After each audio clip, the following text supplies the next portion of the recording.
So this lecture, we're going to talk about horizontal diaphragms, which are a critical part of any structure, but aren't always very well explained when we're going through engineering school, but going to be very critical in the lateral force resisting system. So let's go over to our slides.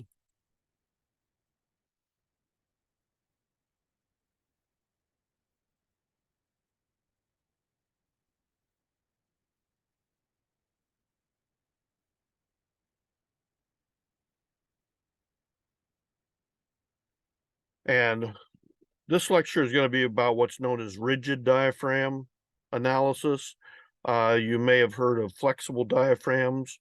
That's covered in a different lecture, but this one is going to cover most of the terminology and some of the basic ideas of how we work with the diaphragm in a structure. But first, let's look at our flow chart. Now that we know how much force is being applied horizontally at a floor level, the diaphragm of the building is actually what's going to distribute that load to the various vertical frames that then carry that load down to the foundation. So we don't always think about it, but there's a requirement that you need at least 4 planes of structural resistance in a structure to make it stable. Now, usually we have many more than that, but this is kind of the bare minimum. But there are some rules. There has to be 2 of them going planes in one direction. There has to be 1 in the perpendicular horizontal direction. And finally, there has to be 1 horizontal plane. The horizontal plane is what we refer to as the diaphragm of the structure. And typically in a building, every floor of the building is usually a diaphragm that is this horizontal plane of resistance. If you think about a box, cardboard box, and you cut out the top and the bottom of the box, and then you push on one side of it, the box just kind of gives way. There are 4 planes of resistance, but they're all vertical, and we need at least 1 that's horizontal. On the other hand, if you cut a side out of the box, but you leave the top on it, and you push on one of the 3 remaining sides, it's not going to have a lot of resistance, but at least it's stable. At least that horizontal plane can share that force between the 3 vertical planes. Now, in building design, there's some terminology that we need to get familiar with because we're going to hear a lot of it. Here's just a very simplistic little 1-story building with a horizontal diaphragm on top. And the first thing to keep in mind is we're always talking about a certain direction of loading, which tends to define how the diaphragm operates. So for right now, let's say the direction of loading is going in this direction right here. We need to start to identify that there are walls that are parallel to the direction of loading, and there are walls that are perpendicular to the direction of loading. Now, of course, sometimes we have walls that are going at different angles, but let's keep things simple and just keep them parallel or perpendicular. The depth of the diaphragm, the symbol D, is the length of the diaphragm, the floor, in the direction of loading. And then a couple other terms we're going to come up with are a chord, which is perpendicular to the direction of loading, and a drag member, which is parallel. Now, the basic idea between these shear walls is that the walls that are perpendicular to the direction of loading are really assumed not to be able to resist any of this lateral force. The idea is that wall, if you really did try to apply a lateral force perpendicular to it, the wall would just kind of fall over on its side.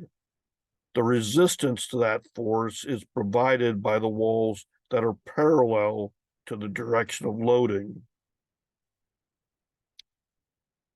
Now, to do some kind of engineering work, we need to think of the diaphragm in some kind of a structural model. So if I look at that floor plan in plan view, the first thing I'm going to do is I'm going to draw the shape of the floor. Then I'm going to locate the walls that are parallel to the direction of loading.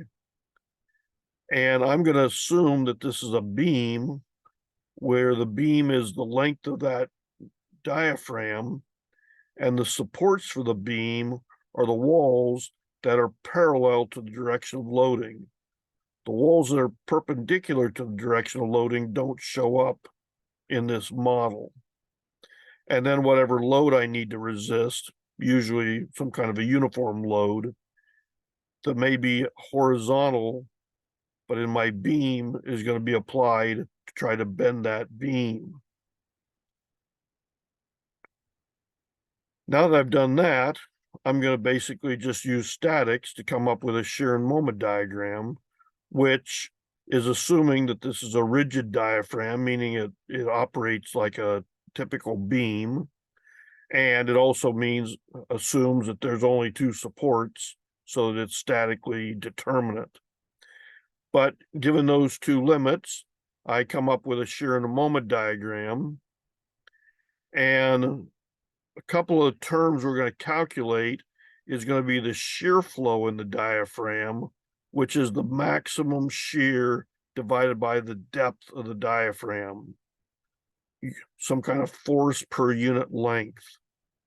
And we're going to need to make sure we keep that less than whatever the allowable strength of that diaphragm is, according to the building code. The other term we sometimes calculate is the force in the cord, which is determined by the maximum moment divided by the depth. Now, this is a very crude calculation. It basically is assuming that there's a cord on each end of the diaphragm, and that the moment is really the couple created by those two cords. When I use the term analyzing the diaphragm, it means determining this shear and moment, bending moment diagram, and then the shear flow and the cord force that exists in that diaphragm. So the cord is kind of a unique structural member. I mean, most floor systems are built with materials that resist in-plane compression rather well. You know, if you think of like a concrete slab, it can be, if it's bent in plane, then it resists compression very well, but it doesn't resist tension because it's concrete and it can crack easily. So the cord is the tension member that is going to resist that horizontal tension due to bending. Same thing with a wood diaphragm built with plywood. The individual sheets of plywood can resist compression because they butt up against each other. But on the other side, where it's in tension, the tension would just tend to pull those plywood sheets apart, and there's not a good way to hold them together. So in general, we have a direction of seismic force bending that diaphragm, causing compression on one edge, causing tension on the other edge. The cord is really only critical on the tension side. But of course, the earthquake will turn around and then put tension on the opposite face. We'll have to have a cord there also. It's important to remember the cord runs perpendicular to the direction of the seismic force. Now, the code gets into discussion about diaphragm rigidity. It's the idea of whether this horizontal plane is equal to or more rigid than the vertical planes that it's connecting to. And primarily, there's two basic assumptions engineers make. Either the diaphragm is rigid or the diaphragm is flexible. Rigid diaphragms are going to behave like as if they're a beam. We use statics equilibrium to evaluate the forces and shears and moments. Most common rigid diaphragm in buildings would be concrete slabs. Flexible diaphragms generally mean that the floor system is relatively flexible and usually quite lightweight. This would be common like in a wood building where you've got plywood subflooring, or a sheet metal building where you may just have sheet metal with no slab covering. In this lecture, we're talking about rigid diaphragm analysis. So the engineer has assumed that the system is rigid. So we talked about the cord. Now I want to talk about the collector.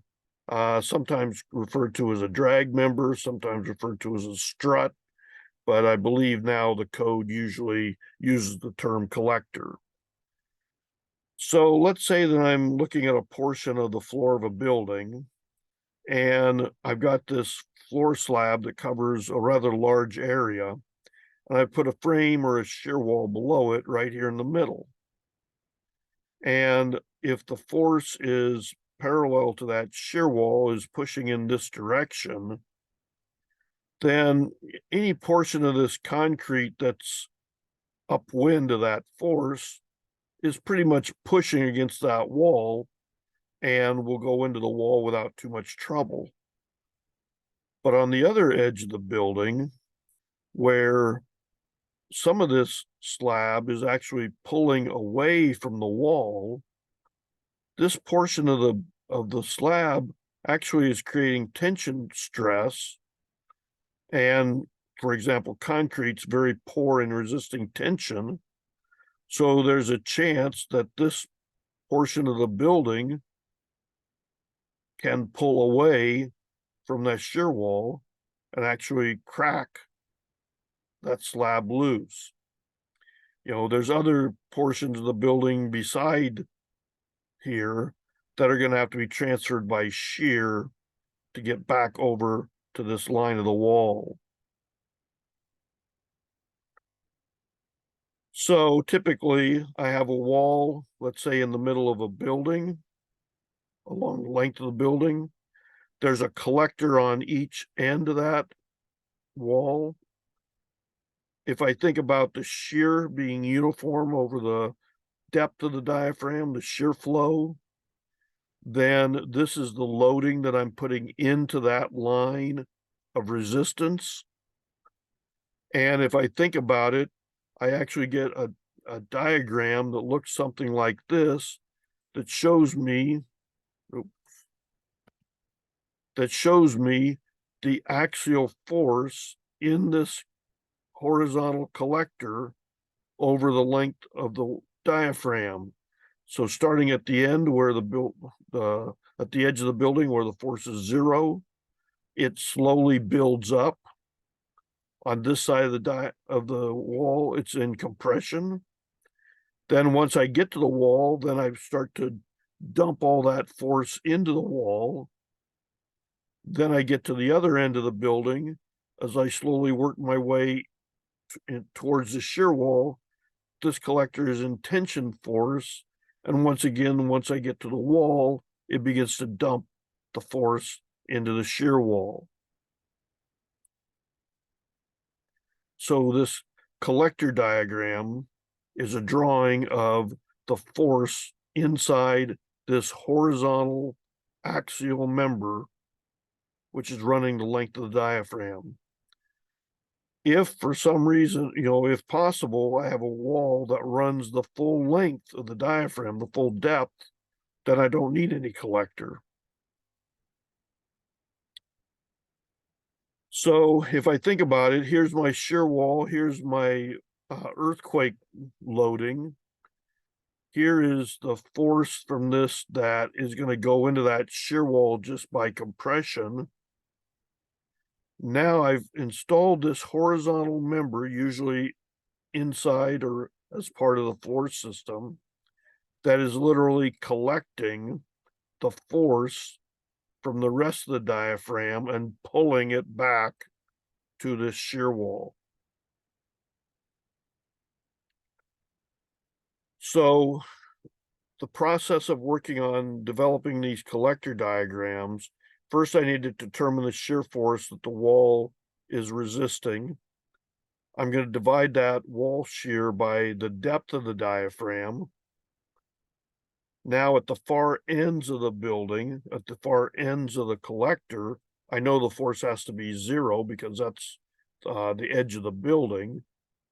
And then from that 0 point, every foot I come into the building toward the shear wall, I have to be picking up the shear flow from that diaphragm from this step number 2. So here's my shear wall. I have a shear flow on both sides of the collector. That collector is a certain length from the edge of the building. This maximum tension is going to be the sum of those two shear flows times the length gives me a force in tension that I need to make sure this collector can resist. Let's do a quick example. Let's say that this one wall in the building resists a total horizontal shear of 50,000 pounds, and we're being asked to determine what's the maximum tension force anywhere in this collector. Well, the first step was I was going to take the 50,000 pounds, divide it by the total length of the diaphragm. So 500 pounds per lineal foot is how much the diaphragm has to resist. Now this maximum tension is going to be that 500 pounds times the 30 feet, or 15,000 pounds. So how would this problem change if the wall isn't positioned halfway down the depth of this diaphragm? Let's say it's a little closer to this bottom than it is to the top. Well, the 500 pounds per lineal foot is still the same. Now the collector force, though, is 20 feet times that 500 pounds to give me 10,000 pounds total. But I need to keep in mind that the earthquake always reverses itself and comes from the opposite direction also. So the reality is the worst condition is going to be when the earthquake is applying this shear flow in the opposite direction. And now I have a collector that's 40 feet long. So I have to resist 20,000 pounds with this collector. This is why I say diaphragm and collector diagrams are very case sensitive. Small changes in the layout of the building really change the numeric calculation I need to do. So a small change in the problem with like the geometry makes a large effect on the collector force that I need to resist. So the diaphragm transfers horizontal force to various walls of resistance. You need a diaphragm for both wind or seismic loads.